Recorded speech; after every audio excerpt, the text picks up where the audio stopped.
Hi folks, just doing a recording for Wednesday in the middle of Easter week.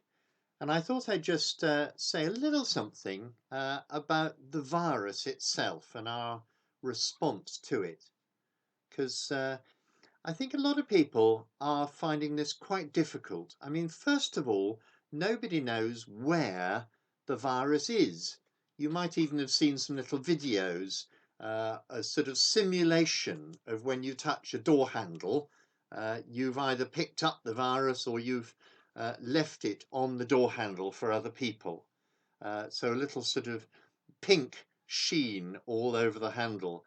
But of course, we can't see that. So we have no idea whether it is something that we're picking up or not picking up. And I think that sort of unsettles people a bit, doesn't it?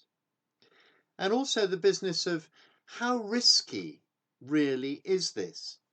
Some people are in a complete panic about it all, that they could be picking up something deadly any moment.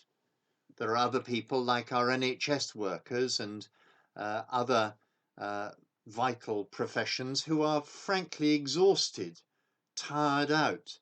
Our daughter at the moment is working double speed because she's helping to keep the internet running. And there are other people who appear to seem completely unconcerned and don't think there's really any risk at all, so you can go out and do what you like. And then there's an issue of how to actually react.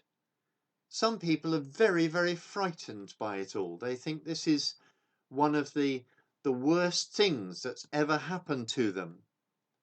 On the other hand, there's a church in America where the pastor's advising people that they're not really at risk because God will protect them.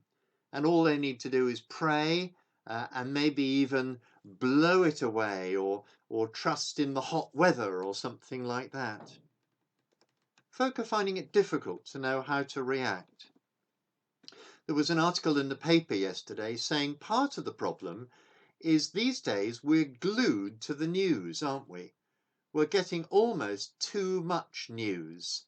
Not only once a week or even once a day, but once an hour people are looking to see what the latest news is. And he said, I rather like this, he said it was a bit news is to our brains like sugar is to our diet. It makes us sort of hyperactive. It's too much for us. And his advice was, first of all, go slow.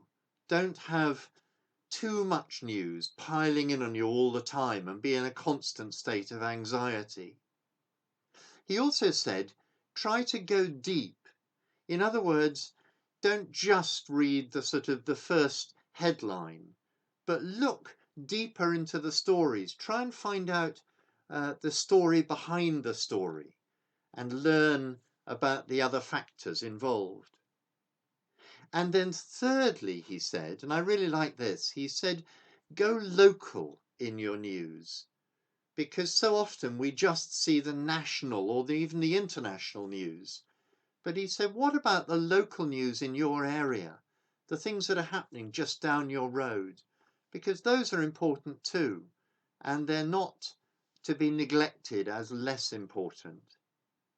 So I thought all of that gave us a good sort of counterbalance to some of the panic and anxiety that's going on at the moment.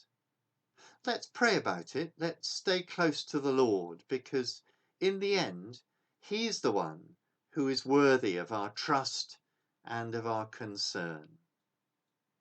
Thanks for listening. God bless you all.